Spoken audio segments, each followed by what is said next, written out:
Hello, good morning, students. Welcome back again to my class business studies. So, students, we are learning about the chapter 3, that is a public, private, and a global enterprises.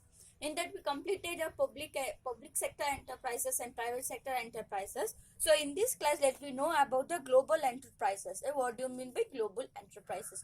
So, the name itself indicating the global. Global is nothing but the whole over the world. Globe is nothing but the whole over the world. So we can say that global enterprises are those enterprises which are existed or which are present in the whole over the world.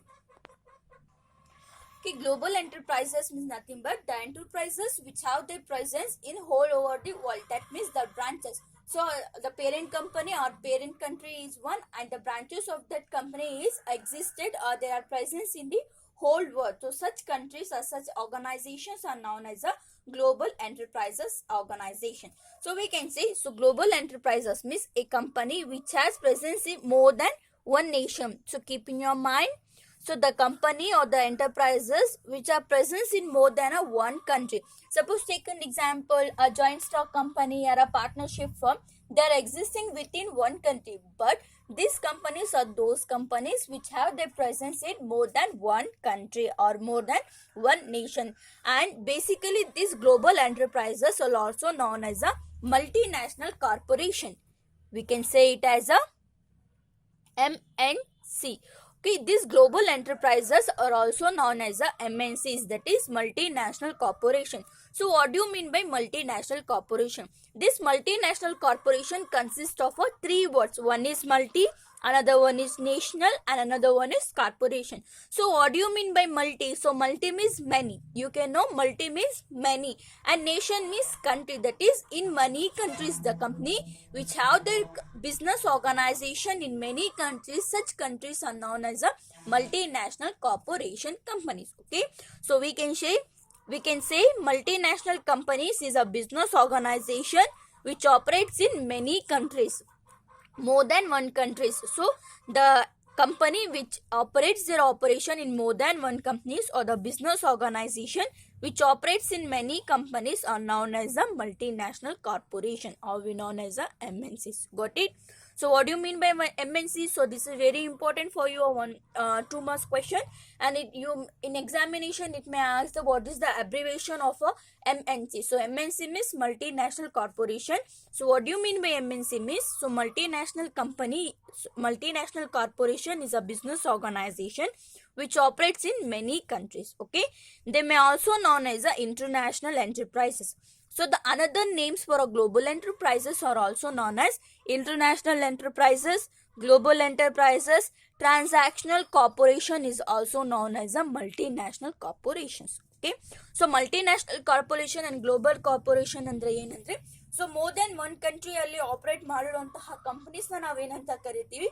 Global companies or multinational companies ಅಂತ ಕರಿತೀವಿ. That is MNCs ಅಂತ ಕರಿತೀವಿ. So MNCsಗೆ another names ಇಂದ ನಾವೇನಂತ ಕರಿತೀವಿ ಅಂದ್ರೆ, one is international enterprises. So international enterprises ಅಂದ್ರೂ ಕೂಡ MNCನೇ, ಗ್ಲೋಬಲ್ ಎಂಟರ್ಪ್ರೈಸಸ್ ಅಂದ್ರೂ ಕೂಡ MNCನೇ, ಅಂಡ್ ಟ್ರಾನ್ಸಾಕ್ಷನಲ್ ಕಾರ್ಪೊರೇಷನ್ಸ್ ಅಂದ್ರೂ ಕೂಡ MNCನೇ. So the best example for global enterprises is McDonald's company.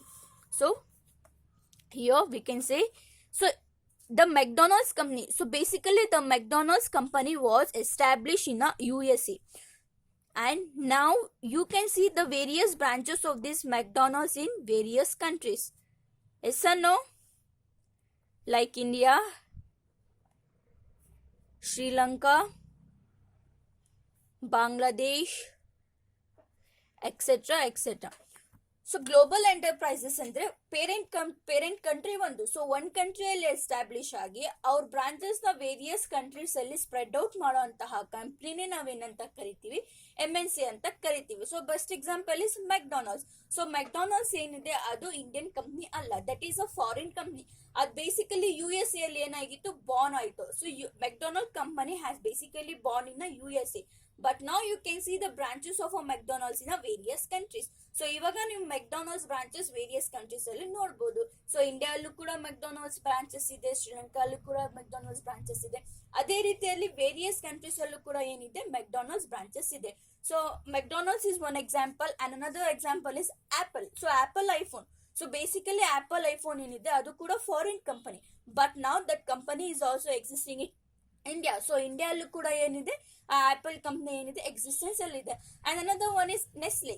You can say the Nestle is basically best example for Maggi. So Maggi products ಏನಿದೆ ಆ products ಯಾವ company manufacture ಮಾಡುತ್ತೆ, Nestle company manufacture ಮಾಡುತ್ತೆ. So Nestle is also one of our example for a global enterprises.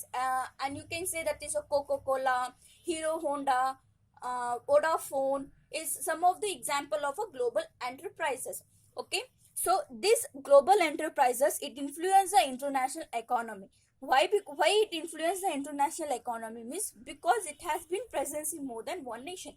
So one ಕಂಟ್ರಿಯಲ್ಲಿ presence ಇದ್ರೆ ಏನಾದ್ರೂ damages ಆದ್ರೆ ಕಂಪ್ನಿಗೆ ಆ ಕಂಟ್ರಿ ಎಕಾನಮಿಕ್ ಮಾತ್ರ ಏನಾಗುತ್ತೆ ಎಫೆಕ್ಟ್ ಆಗುತ್ತೆ. ಬಟ್ 2 to 3 ಕಂಪನೀಸ್ ಅಲ್ಲಿ ಇರೋದ್ರಿಂದ 2 to 3 ಕಂಟ್ರೀಸ್ ಅಲ್ಲಿ ಎಕ್ಸಿಸ್ಟೆನ್ಸ್ ಇರೋದ್ರಿಂದ ಆ ಕಂಪನಿ, ಸೊ ಒನ್ ಕಂಟ್ರಿಯಲ್ಲಿ ಏನಾದ್ರೂ ಆ ಕಂಪ್ನಿಗೆ ಡ್ಯಾಮೇಜಸ್ ಆದ್ರೆ ಬೇರೆ ಬ್ರಾಂಚಸ್ಗೂ ಎಲ್ಲ ಏನಾಗುತ್ತೆ ಅದು ಎಫೆಕ್ಟ್ ಆಗುತ್ತೆ. So best example is Nestle.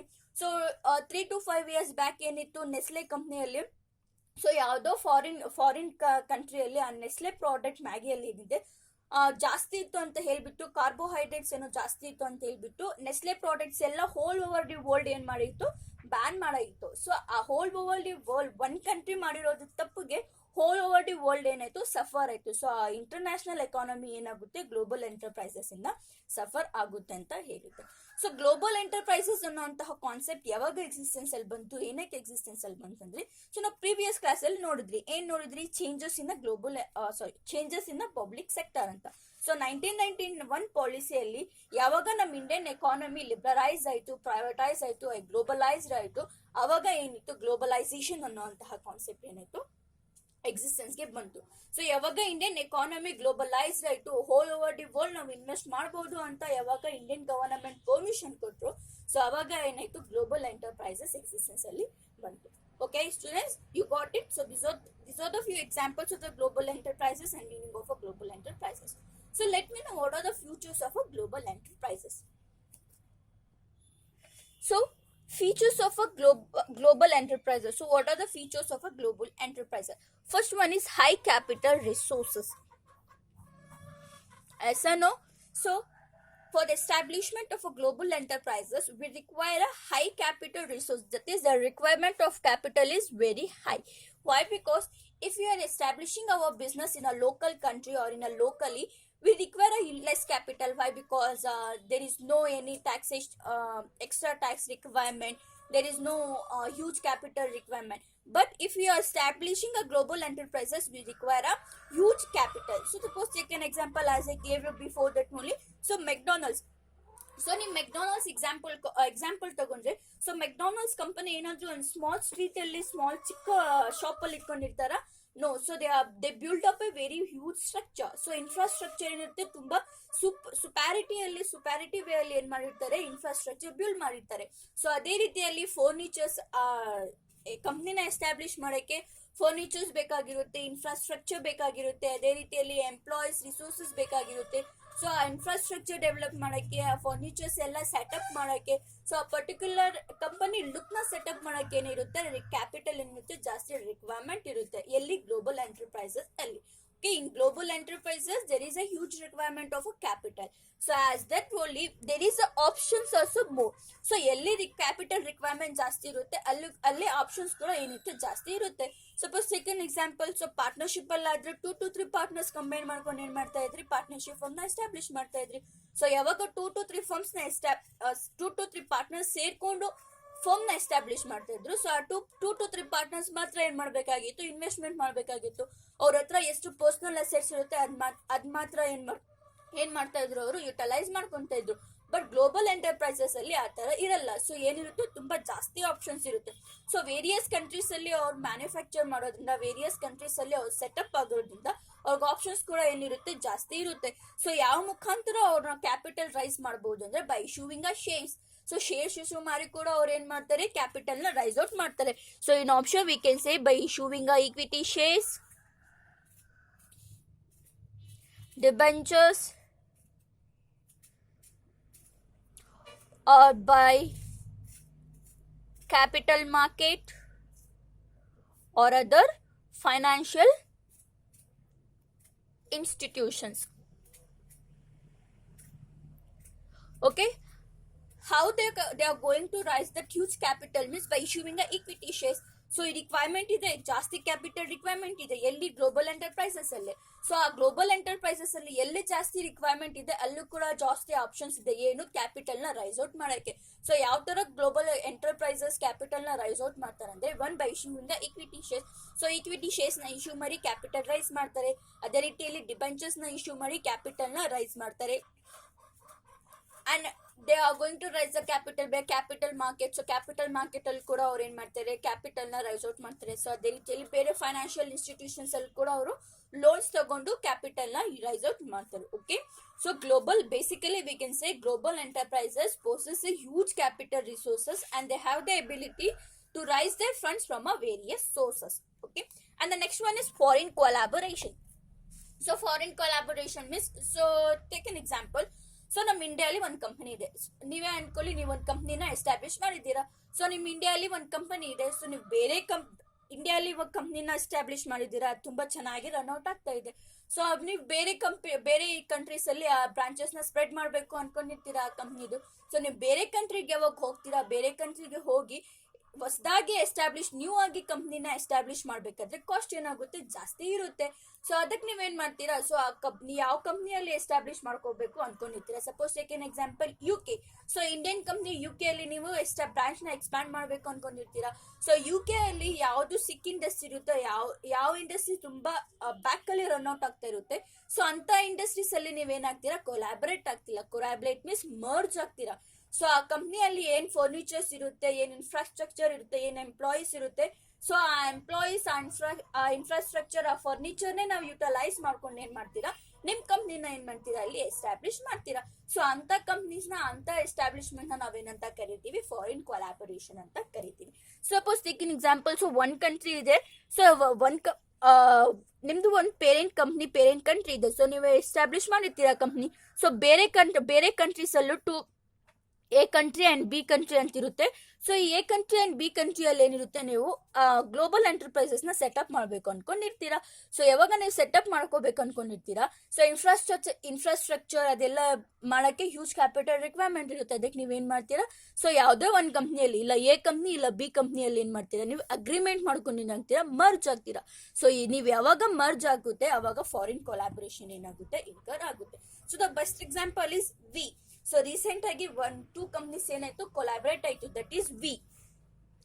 One is Vodafone and another one is Idea cellular.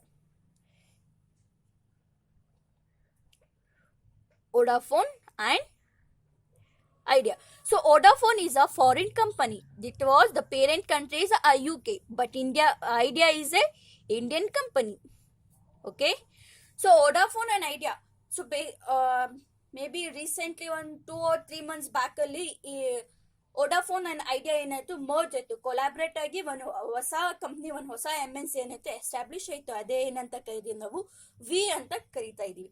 So Vodafone is basically is A UK company. So UK parent company and idea cellular. So idea cellular ಅಲ್ಲ idea, the both are a telecommunication company. So the Idea is a Indian company. So Idea Indian company ಏನಿದೆ, ತುಂಬಾ losses ಅಲ್ಲಿ run out ಆಗ್ತಾ ಇತ್ತು. So ಅದೇ ರೀತಿಯಲ್ಲಿ Vodafone ಕೂಡ ಏನಿತ್ತು, ತುಂಬಾ ಲಾಸಸ್ ಅಲ್ಲಿ ರನ್ ಔಟ್ ಆಗ್ತಾ ಇತ್ತು.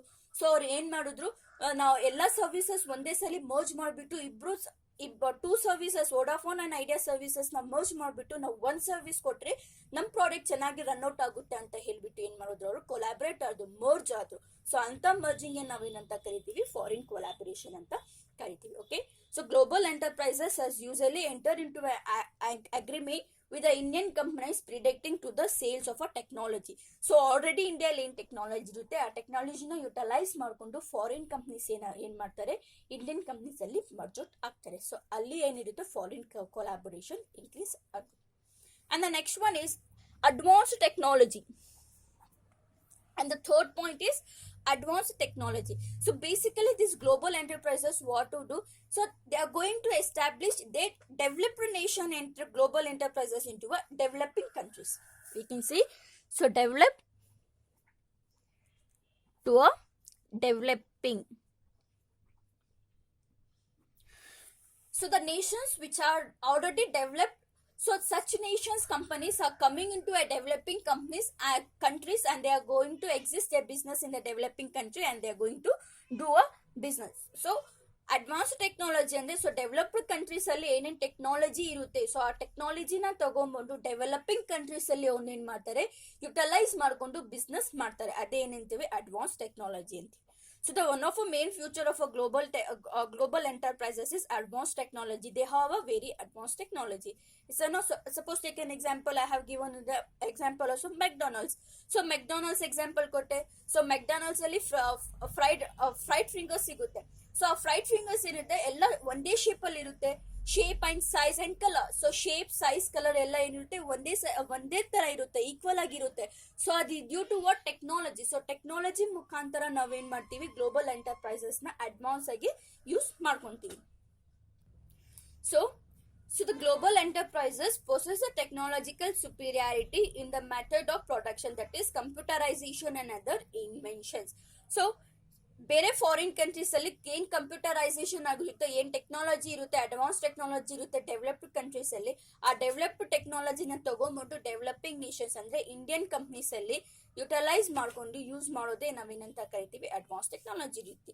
ಸೊ ಯಾವಾಗ MNC ಒಂದು ಮೇನ್ ಫ್ಯೂಚರ್ ಏನಂದ್ರೆ it is advance technology. Advance ಟೆಕ್ನಾಲಜಿನ ಯೂಸ್ ಮಾಡ್ಕೊಂಡು ನಾವೇನ್ ಮಾಡ್ತೀವಿ, ಮಲ್ಟಿ ನ್ಯಾಷನಲ್ ಕಾರ್ಪೊರೇಷನ್ಸ್ ನ ರನ್ ಔಟ್ ಮಾಡ್ತಾ ಇರ್ತೀವಿ. That is hi-tech companies to a low tech company. So hi-tech companies ಅಲ್ಲಿ ಹೈಯರ್ ಟೆಕ್ನಾಲಜಿ ಏನಿರುತ್ತೆ, ದಟ್ ಈಸ್ ಕಂಪ್ಯೂಟರೈಸೇಷನ್ಸ್ ಇಲ್ಲಿ, ಬೇರೆ ಏನಾದ್ರು ಅಪ್ಡೇಟ್ಸ್ ಇಲ್ಲಿ, ಆ ಪ್ರೊಡಕ್ಷನ್ಸ್ ಅಪ್ಡೇಟ್ಸ್ ಇಲ್ಲಿ, ಬೇರೆ ಟೆಕ್ನಾಲಜಿಕಲ್ ಅಪ್ಡೇಟ್ಸ್ ಇಲ್ಲಿ, ಅದೆಲ್ಲ ಬೇರೆ ಕಂಟ್ರೀಸ್ ಇಂದ ಅಬ್ಸರ್ವ್ ಮಾಡಿ ನಮ್ಮ ಇಂಡಿಯಾ ಅಲ್ಲಿ ಏನ್ ಮಾಡ್ತಾರೆ, ಅವರು ಯುಟಿಲೈಸ್ ಮಾಡ್ಕೊಂತಾರೆ. ಸೊ ಅದೊಂದು ಮೇನ್ ಅಡ್ವಾಂಟೇಜ್, ಮೇನ್ ಫ್ಯೂಚರ್ ಆಗಿರುತ್ತೆ global enterprises.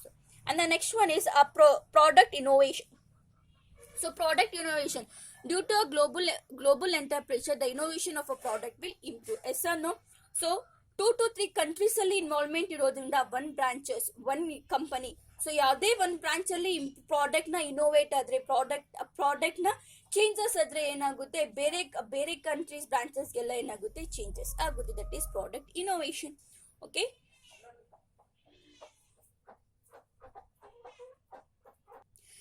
Suppose take so India ಅಲ್ಲಿ ಕಂಪ್ನಿ ಇದೆ. ಸೊ ಇಂಡಿಯಾ ಕಂಪ್ನಿ ಬೇರೆ ಎಲ್ಲ 3-4 ಕಂಟ್ರೀಸ್ ಅಲ್ಲಿ ಏನಿದೆ ಬ್ರಾಂಚಸ್ ನ ಸ್ಪ್ರೆಡ್ ಔಟ್ ಮಾಡಿದೆ. Is A company, B country, C country, D country, E country and F country. So ABCDEF. So ಈ India company ಏನಿದೆ, ಇಷ್ಟು ಕಂಟ್ರೀಸ್ ಅಲ್ಲಿ ಏನಿದೆ ಗ್ಲೋಬಲ್ ಎಂಟರ್ಪ್ರೈಸಸ್ MNC ಏನಾಗಿದೆ, ಸೆಟಪ್ ಆಗಿದೆ. ಸೊ ಯಾವುದೇ ಒಂದು company, suppose take an example D. So D ಕಂಟ್ರಿಯಲ್ಲಿ ಏನ್ ಕಂಪ್ನಿ ಇರುತ್ತೆ, ಇಂಡಿಯಾ ಕಂಪನಿ, ಆ ಕಂಪ್ನಿಯಲ್ಲಿ ಏನಿರುತ್ತೆ, ಏನೋ ಒಂದು ಪ್ರಾಡಕ್ಟ್ ಏನಿರುತ್ತೆ ಡೆವಲಪ್ ಆಗಿರುತ್ತೆ. ಸೊ ಪ್ರಾಡಕ್ಟ್ ಇರುತ್ತೆ. Suppose take an example pen, simple example ಇಟ್ಟುಕೊಳ್ಳಿ, ಪೆನ್ ಇದೆ. ಸೊ ಪೆನ್ ಯಾವ ತರ ಬರೀತಾ ಇರುತ್ತೆ, ಆ ಪೆನ್ ನ ಬೇರೆ ಇನೋವೇಷನ್ ಅಂದ್ರೆ ಎಕ್ಸ್ಟ್ರಾರ್ಡಿನರಿ ಆಗಿ ಥಿಂಕ್ ಮಾಡಿ ಕ್ರಿಯೇಟಿವ್ ಆಗಿ ಏನ್ ಮಾಡ್ತಾರೆ, ಆ ಪೆನ್ ನ ಪ್ರೊಡಕ್ಷನ್ ಮಾಡ್ತಾರೆ. ಸೊ ಬೇರೆ ಡಿಸೈನ್ ಆಗಿ ಏನ್ ಮಾಡ್ತಾರೆ, ಪ್ರೊಡಕ್ಷನ್ ಮಾಡ್ತಾರೆ. ಎಲ್ಲಿ, ಸೊ ಡಿ ಅನ್ನೋ ಅಂತಹ ಕಂಟ್ರಿಯಲ್ಲಿ. ಸೊ ಯಾವಾಗ ಪ್ರೊಡಕ್ಷನ್ ಡಿಸೈನ್ ಚೇಂಜ್ ಆಗುತ್ತೆ, ಅವಾಗ ಏನಾಗುತ್ತೆ, ಈ ಬೇರೆ ಬ್ರಾಂಚಸ್ ಎಲ್ಲ ಏನಿದೆ, ಆ ಬೇರೆ ಬ್ರಾಂಚಸ್ಗೆಲ್ಲ ಏನಾಗುತ್ತೆ, ಎಫೆಕ್ಟ್ ಆಗುತ್ತೆ. ಸೊ ಒಂದ್ ಬ್ರಾಂಚ್ ಅಲ್ಲಿ ನಾವೇನಾದ್ರೂ ಚೇಂಜಸ್ ಮಾಡಿದ್ರೆ, ಅವ್ರು ಬೇರೆ ಬ್ರಾಂಚಸ್ಗೂ ಎಲ್ಲ ಏನ್ ಮಾಡ್ತಾರೆ, ಅದು ಸಪ್ಲೈ ಮಾಡ್ತಾರೆ. ಅವಾಗ ಏನಾಗುತ್ತೆ, ಪ್ರಾಡಕ್ಟ್ ಇನೋವೇಷನ್ ಏನಾಗುತ್ತೆ, ಇನ್ಕ್ರೀಸ್ ಆಗುತ್ತೆ. Okay, so global enterprises are characterized by having a higher sophisticated resources. They have a high resources, and they are engaged in the task of developing a new product and in a superior design. So basically the global enterprises has engaged in developing a new products and in a superior product. So new products na develop ಮಾಡೋದ್ರಲ್ಲಿ ಅದೇ ರೀತಿಯಲ್ಲಿ creative ಆಗಿ products ನ develop ಮಾಡೋದ್ರಲ್ಲಿ ಏನಾಗುತ್ತೆ, involvement ಆಗಿರ್ತಾರೆ ಯಾರು, global enterprises. And the fifth one is market territory expansion. We can say market territory expansion is international market. So this is global enterprises. Global enterprises means the company which has been existing in more than one country. So more than one country ಅಲ್ಲಿ existence ಇರೋದ್ರಿಂದ, various countries ಅಲ್ಲಿ existence ಇರೋದ್ರಿಂದ ಏನಿರುತ್ತೆ, international market availability ಇರುತ್ತೆ. So ಬರೀ ಇಂಡಿಯಾದಲ್ಲಿ establish ಮಾಡಿದ್ರೆ ಬರೀ ಲೋಕಲ್ ಮಾರ್ಕೆಟ್ ಅಲ್ಲಿ ಮಾತ್ರ ನಾವೇನ್ ಮಾಡ್ಬೋದು, ನಮ್ಮ ಪ್ರಾಡಕ್ಟ್ ನ ಸೇಲ್ ಮಾಡ್ಬೋದು. ಬಟ್ ಯಾವಾಗ ನಾವು ಗ್ಲೋಬಲ್ ಎಂಟರ್ಪ್ರೈಸಸ್ ಇರ್ತೀವಿ, ಅಲ್ಲಿ ಏನಿರುತ್ತೆ, ಇಂಟರ್ನ್ಯಾಷನಲ್ ಮಾರ್ಕೆಟ್ ಎಕ್ಸಿಸ್ಟೆನ್ಸ್ ಇರುತ್ತೆ, market territory. So the area of marketing is a international market. So international market are one of a feature of a global enterprises. And next one is centralized control. So as I have gave you the example. So India is a parent country. So basically ಆ company ಇಂಡಿಯಾಲೇ existence ಆಗಿರೋದು. ನಾನು I have given example, one of the example McDonald's. So McDonald's USA ಅಲ್ಲಿ existence ಆಗಿರೋದು. That is a headquarter or a parent country. So ನಾವು parent country ಕೂಡ ಹೇಳ್ಬೋದು USA ಮೆಕ್ಡೊನಾಲ್ಡ್ಸ್ಗೆ, ಇಲ್ಲ ಹೆಡ್ ಕ್ವಾರ್ಟರ್ ಅಂತೂ ಕೂಡ ಹೇಳ್ಬೋದು. ಸೊ ಆ ಪೇರೆಂಟ್ ಕಂಪ್ನಿ ಏನಿರುತ್ತೆ, ಪೇರೆಂಟ್ ಕಂಟ್ರಿ ಏನಿರುತ್ತೆ, ಹೆಡ್ ಕ್ವಾರ್ಟರ್ ಏನಿರುತ್ತೆ, ಓವರ್ ಆಲ್ ಕಂಟ್ರೋಲ್ ಎಲ್ಲ ಎಷ್ಟೇ ಬ್ರಾಂಚಸ್ ಇದ್ರೂ ಕೂಡ ಓವರ್ ಆಲ್ ಕಂಟ್ರೋಲ್ ಯಾರ ಕೈಯಲ್ಲಿ ಇರುತ್ತೆ, ಆ ಪೇರೆಂಟ್ ಕಂಪನಿ ಕೈಯಲ್ಲಿ ಮಾತ್ರ ಇರುತ್ತೆ. Okay, centralise control means the over all control of the MNCs will be in a hand of a parent country company. So head quarter, ಯಾವ ಕಂಪ್ನಿ ಹೆಡ್ ಕ್ವಾರ್ಟರ್ ಎಲ್ಲಿರುತ್ತೆ, ಆ ಕಂಪ್ನಿ ಹೆಡ್ ಕ್ವಾರ್ಟರ್ ಅಲ್ಲಿ ಮಾತ್ರ ಏನಿರುತ್ತೆ, over all control ಇರುತ್ತೆ. So ಅವ್ರ ಕಂಪ್ನಿಗೆ ಅವ್ರ ಕಂಟ್ರೋಲ್ ಕೊಡಲ್ಲ. ಸೊ ಮೆಕ್ಡೊನಾಲ್ಡ್ಸ್ ನ USA ಅಲ್ಲಿ ಎಸ್ಟಾಬ್ಲಿಷ್ ಆಗಿರೋದು, ಇಂಡಿಯಾದಲ್ಲೂ, ಶ್ರೀಲಂಕಾಲ್ಲೂ ಇದೆ, ಬಾಂಗ್ಲಾದೇಶಲ್ಲೂ ಕೂಡ ಇದೆ. ಸೊ ಯಾವ್ಯಾವ ಬ್ರಾಂಚಸ್ ಎಲ್ಲೆಲ್ಲಿದೆ ಅವ್ರು ಮಾತ್ರ ಕಂಟ್ರೋಲ್ ಮಾಡಲ್ಲ. ಸೊ ಇಂಡಿಯಾದಲ್ಲಿರೋ ಬ್ರಾಂಚಸ್ ಇಂಡಿಯಾ ಅವ್ರು ಮಾತ್ರ ಕಂಟ್ರೋಲ್ ಮಾಡಲ್ಲ, ಇಂಡಿಯಾ ಅವರೇ ಕಂಟ್ರೋಲ್ ಮಾಡಲ್ಲ. ಸೊ ಯಾರು ಕಂಟ್ರೋಲ್ ಮಾಡ್ತಾರೆ, USA ಅಲ್ಲಿ ಯಾರು ಇರುತ್ತಾರೆ ಅವರೇ ಏನ್ ಮಾಡ್ತಾರೆ, ಕಂಟ್ರೋಲ್ ಮಾಡ್ತಾರೆ. Okay, the control of a global enterprises is a centrally controlled because they are going to control the whole responsibility under a parent country. And the last one is marketing strategy, that is more effective. They're going to develop a marketing strategies. Okay, marketing strategy, basically the marketing strategy of a global companies of more effective than compared to other companies. Because why? Because the global enterprises are going to use a aggressive marketing strategy. So ಬೇರೆ ಕಂಪ್ನೀಸ್ಗೆಲ್ಲ compare ಮಾಡಿದ್ರೆ, so Indian local ಕಂಪ್ನೀಸ್ಗೆ compare ಮಾಡಿದ್ರೆ MNC companies ಏನಿರುತ್ತೆ, marketing strategy ತುಂಬಾ ಚೆನ್ನಾಗಿರುತ್ತೆ. They are going to do effectiveness. So basically global enterprises, they are going to use the aggressive marketing strategy in order to increase their sales in a short period. So short period ಅಲ್ಲಿ sales ನ increase ಮಾಡಕ್ಕೆ ಏನ್ ಮಾಡ್ತಾರೆ, strategy ಏನ್ ಮಾಡ್ತಾರೆ, improve ಮಾಡ್ಕೊಂತಾರೆ. So that is a marketing strategy. That is the marketing strategy of a global enterprises is very more effective. Okay, so these are the features of a global enterprises. So in today's class we learn about the global meaning of global enterprises and the features of a global enterprises. I hope you have cleared today's class. In upcoming class we are going to learn about a joint venture, meaning of joint venture, features, advantages and disadvantages of a joint venture. Till that, watch my video. If you have any doubt, you can ask me. Thank you.